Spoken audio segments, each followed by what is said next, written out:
എല്ലാവർക്കും നമസ്കാരം. ഇത് ഞാൻ ചെയ്തിട്ടുള്ള വീഡിയോകളിൽ ഇടയ്ക്കിടയ്ക്ക് വരാറുള്ളൊരു പറമ്പാണ്. ഒരു 11 സെൻറ്റ് സ്ഥലം, 11 മരങ്ങളുണ്ടായിരുന്നു. അതിലൊരു മരം കളഞ്ഞു. ബാക്കി ഇനി 10 മരമുള്ളൂ, കഷ്ടി 10 മരമുള്ളൂ.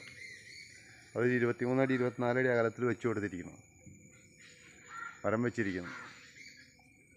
ഈ പ്രാവശ്യം നന്നായിട്ട് കൊഴിച്ചിലുണ്ടായാലും അത്യാവശ്യം കായകളുണ്ടായിരുന്നു. നല്ല നന്നായിട്ട് ഈടുള്ളൊരു പറമ്പാണ്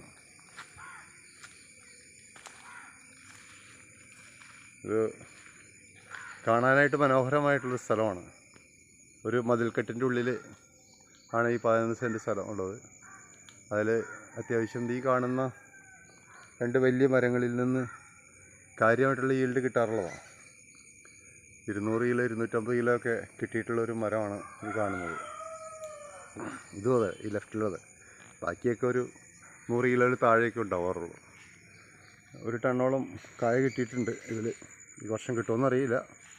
ഈ വർഷം എൻ്റെ ഒരു ഫ്രണ്ട് ജോജിയാണ് ഇത് വലയിട്ട് വന്നിട്ടുള്ളത്. അദ്ദേഹം തന്നെ ഈ പഴം കൊണ്ടുപോകും. അദ്ദേഹത്തിന് എക്സ്പോർട്ടുള്ളതാണ്.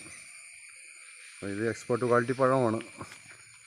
ജോജി വളരെ കാര്യക്ഷമമായിട്ട് ഒരു വർഷം ഒരു 100 ടണ്ണോളം റംബൂട്ടാനെങ്കിൽ എക്സ്പോർട്ട് ചെയ്യുന്ന ഒരാളാണ് എൻ്റെ ഫ്രണ്ട് ജോജി, മലയാറ്റൂരിലുള്ള ജോജി. ഞങ്ങളുടെ all Kerala rambutan and mangosteen farmers അസോസിയേഷൻ്റെ ഒരു ഭാരവാഹി കൂടിയാണ് അദ്ദേഹം. അദ്ദേഹത്തിൻ്റെ എക്സ്പോർട്ട് ഉണ്ട്. അപ്പോൾ അത് നമുക്കൊക്കെ ഒരു 3 പറമ്പിലായിട്ടുള്ള റംബൂട്ടാനുണ്ട്. അത് അദ്ദേഹം എടുക്കും. അത്യാവശ്യം നല്ല വില തന്നെടുപ്പ് ഞങ്ങളെയൊക്കെ സഹായിച്ചുകൊണ്ടിരിക്കുന്ന ഞങ്ങളുടെ ഒരു കൂട്ടുകാരൻ അദ്ദേഹമാണ് ഈ വല ഇട്ടിരിക്കുന്നത്. പക്ഷേ വല ഇട്ട് കഴിഞ്ഞപ്പോൾ ചില സ്ഥലത്ത് ഇച്ചിരി കീറലുള്ളത് കൊണ്ട് കിളികൾ ഇതിൻ്റെ ഉള്ളിൽ കയറിയിട്ടുണ്ട്. ഇനി കിളികളെ ഓടിക്കണം. ഒരു 5-6 ദിവസം കഴിഞ്ഞാൽ അത് മൊത്തം പറിക്കാറായിട്ടുണ്ട്. പക്ഷെ അതുവരെ കിളികളെ ഓടിച്ചില്ലെങ്കിൽ ഇതൊക്കെ ഇതിൽ പഴങ്ങളിൽ അവർ മാർക്ക് ചെയ്യും. കൊത്തി തിന്നൽ മാത്രമല്ല, തിന്നാത്ത പഴം അവർ മാർക്ക് ചെയ്യുകയും ചെയ്യും. അപ്പോൾ അത് ഒന്ന് സൂക്ഷിക്കാനുണ്ട്. അപ്പോൾ നല്ലൊരു ആംബിയൻസുള്ളൊരു അന്തരീക്ഷമാണ് ശരിക്കും. ഇത് അത്യാവശ്യം നന്നായിട്ട് പഴുത്ത് നിൽക്കുന്നുണ്ട്. പക്ഷേ ഈ ക്യാമറയുടെ പരിധിക്കുള്ളിലായതുകൊണ്ട് അത് കൃത്യമായിട്ട് കിട്ടുന്നില്ലെന്ന് മാത്രമേ ഉള്ളൂ. പുറത്തുനിന്ന് നോക്കിക്കഴിഞ്ഞാൽ നല്ല കാഴ്ചയായിരിക്കും. അകത്തിങ്ങനെയൊക്കെ കാണാനേ പറ്റുള്ളൂ. ശരിക്കും പറഞ്ഞാൽ നല്ല കൊതുകിൻ്റെ ശല്യം ഉണ്ടാവാറുണ്ട്. പക്ഷേ ഇപ്പോൾ കാലത്തെന്തോ മഴ പെയ്ത കാരണം വലിയ കൊതുകൊന്നുമില്ല. ഇപ്പോൾ ഒരു 5 മിനിറ്റ് ഒരു വീഡിയോ സ്റ്റാറ്റസ് ഇടാൻ വേണ്ടി മാത്രം ഞാൻ ചിത്രീകരിക്കുന്നതാണ്. പഴങ്ങളൊക്കെ ഇങ്ങനെ മരത്തേൽ പഴുത്ത് നിൽക്കണ കാണാൻ നല്ല ഭംഗിയല്ലേ. കണ്ടോ എന്താ നല്ലൊരു അന്തരീക്ഷം നോക്കി. ഇവിടെ വന്ന് കാണുമ്പോൾ അത് വല്ലാത്ത സുഖമാണ്. കാരണം എന്ന് വെച്ചാൽ ഈ സൺലൈറ്റിൽ ഇത് ഇങ്ങനെ ചെയ്യണ കാരണം അതിൻ്റെ വലിയ ഭംഗിയൊന്നും വരില്ല.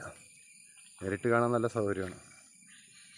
ഒരു 10 ദിവസത്തിനുള്ളിൽ ഈ സൗന്ദര്യം, 10 ദിവസം വേണ്ട 6-7 ദിവസത്തിനുള്ളിൽ ഈ സൗന്ദര്യം അസ്തമിക്കും. കാരണം ഇത് ഒരു 3-4 ദിവസത്തിനുള്ളിൽ ഇത് പറിക്കും. പഴുപ്പായിട്ടുണ്ട്. ഇപ്പോൾ ചിലപ്പോൾ 2 ദിവസത്തിനുള്ളിൽ പഴുപ്പായത് മൊത്തം പറിച്ചിട്ട് പഴുപ്പ് കുറവുള്ളത് ഈ വലയ്ക്കുള്ളിൽ നിർത്താനും സാധ്യതയുണ്ട്. കാരണം കിളിശല്യം കൂടി കഴിഞ്ഞാൽ അത് നിർത്തിയുള്ളൂ. ഉള്ളിൽ കിളികൾ കയറി കഴിഞ്ഞാൽ പോകില്ല. ചെറിയ കിളികളുണ്ട്. ചെറിയ ഗ്യാപ്പ് ഉണ്ടെങ്കിൽ അതിൽ കൂടെ കയറുന്ന തത്ത, വേറെ തരത്തിലുള്ള കിളികളൊക്കെ വന്നിട്ടുണ്ട്. മൊത്തം കർഷകന് ബുദ്ധിമുട്ടാണ്, വല്ലാത്ത ബുദ്ധിമുട്ടാണ്, പറഞ്ഞറിയിക്കാൻ പറ്റാത്ത ബുദ്ധിമുട്ടാണ്. അങ്ങേരുടെ സങ്കടത്തോടു കൂടിയിട്ടാണ് പറയുന്നത്. കാരണം അത്രയ്ക്ക് കിളിശല്യം കൂടിയിട്ടുണ്ട്, അത്രയ്ക്ക് കിളിശല്യം. അപ്പോൾ ഇതിപ്പോൾ ഇതിൽ ചെയ്യാവുന്ന കാര്യം എന്ന് വെച്ച് കഴിഞ്ഞാൽ മാക്സിമം പഴുത്തത് പറിച്ചിട്ട് പഴുപ്പ് കുറവുള്ളത് അവിടെ നിർത്താം. അപ്പോൾ അതിനത്രത്തോളമല്ലേ വരുള്ളൂ, ബാക്കിയുള്ളതിനല്ലേ കൊത്തു വരുള്ളൂ. അതിനുള്ള ശ്രമത്തിലാണ്. അപ്പോൾ ഞാൻ ജോജിനെ വിളിച്ച് പറഞ്ഞു. അദ്ദേഹം 2 ദിവസത്തിനുള്ളിൽ വന്ന് ഏകദേശം പറിക്കുമായിരിക്കും.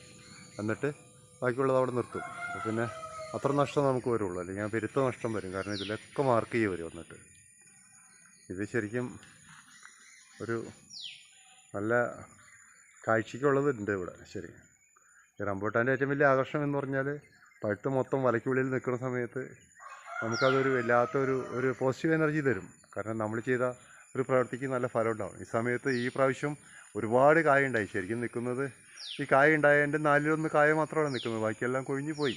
എങ്കിൽ കൂടിയിട്ട് ഒരു മരത്തിൽ ഒരു 200 കിലോ കായ ഉണ്ടായി കഴിഞ്ഞാൽ ഒരു 70 കിലോ കായെങ്കിലും മരത്തിൽ നിൽക്കുന്നുണ്ട്. അപ്പോൾ ഇതിലിപ്പോൾ അത്യാവശ്യം കായ ഉണ്ടാവുമെന്ന് പ്രതീക്ഷിക്കുന്നു. അതിന് കുഴപ്പമില്ല. 2 ദിവസത്തിനുള്ളിൽ എത്ര കായ ഉണ്ടായെന്ന് നമുക്കറിയാൻ പറ്റും. Okay, thank you. എല്ലാവർക്കും നല്ലൊരു ദിവസം ആശംസിക്കുന്നു.